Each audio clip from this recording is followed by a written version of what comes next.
వరకు కాళేశ్వరం అవినీతిపై భారీ ఎత్తున విమర్శలు చేస్తూ వచ్చిన జాగృతి కవిత తాజాగా మరో కొత్త కామెంట్ చేశారు. అసలు ఈ కాళేశ్వరం వల్ల కామారెడ్డి నిజామాబాద్ కి చుక్క నీరు వచ్చిందే లేదన్నారు కవిత. ఈ ప్రాజెక్టు బదులు నిజాం సాగర్ బెస్ట్ అంటూ తన తండ్రి కట్టించిన కాళేశ్వరాన్ని లైట్ చేస్తూ హాట్ కామెంట్ చేశారు కవిత. వీటి వల్ల కాంట్రాక్టర్లకు తప్ప ప్రజలకు ఎలాంటి లాభం లేదని తేల్చి చెప్పేశారు. అంతేకాదు ఇవన్నీ మాట్లాడితే బీఆర్ఎస్ వాళ్ళు కంప నోరేసుకుని పడిపోతున్నారంటూ సంచలన వ్యాఖ్యలు చేశారు కవిత. నేను బాజాప్తా చెప్తున్నా, ఇక రేపటి నుంచి బీఆర్ఎస్ వాళ్ళు నా మీద కంప నోరేసుకొని ఉడతారు. అయినా చెప్తున్నా, కాళేశ్వరంతో కామారెడ్డి జిల్లాలో ఒక్కటంటే ఒక్క ఎకరానికి కూడా నీళ్ళు రాలేదు. ఇంతవరకు కామారెడ్డికి రాలేదు, నిజామాబాద్లో కూడా ఎక్కడ నీళ్ళు రాలేదు.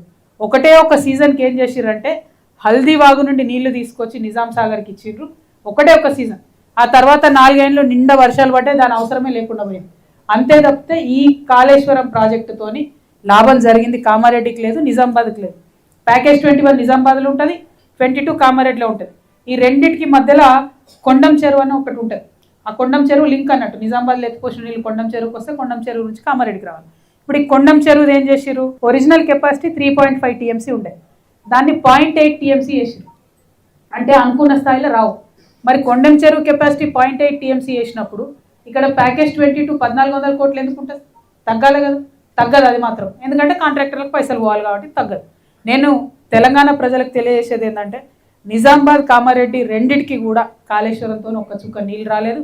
ఈ 2 ప్యాకేజీలలో కూడా ఇప్పటివరకు ఖర్చు చేసింది కాంట్రాక్టర్లకు పోయింది తప్పితే ప్రజలకైతే లాభం జరిగింది లేదు.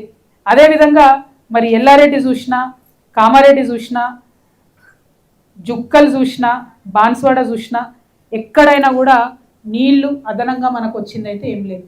ఇవాళ జరగాల్సింది ఏంది, ఏదైతే మన నిజాం ఉన్నప్పుడు కట్టిండో, అప్పుడు ఉన్నటువంటి ఇంజనీరు నవాజ్ అలీ జంగ్ బహదూర్ ఏదైతే నిజాం సాగర్ ప్రాజెక్టు కట్టిండో, ఆయన అప్పుడు కట్టింది 30 TMCతోని 3 లక్షల ఎకరాలకు నీళ్ళు ఇవ్వాలని దాదాపు కట్టిరు.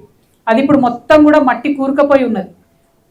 తప్పకుండా కాంగ్రెస్ ప్రభుత్వం చేయాల్సినటువంటి పని ఏంటంటే అర్జెంటుగా మట్టి తీయాలి. తీస్తే కాళేశ్వరం కట్టడం ఆలస్యమైన, ఈ ప్యాకేజీల ఆలస్యమైన మొత్తం కామారెడ్డి జిల్లాకు కూడా సస్యశ్యామలం చేసుకునేటటువంటి ఆస్కారం ఉంటుంది. కాబట్టి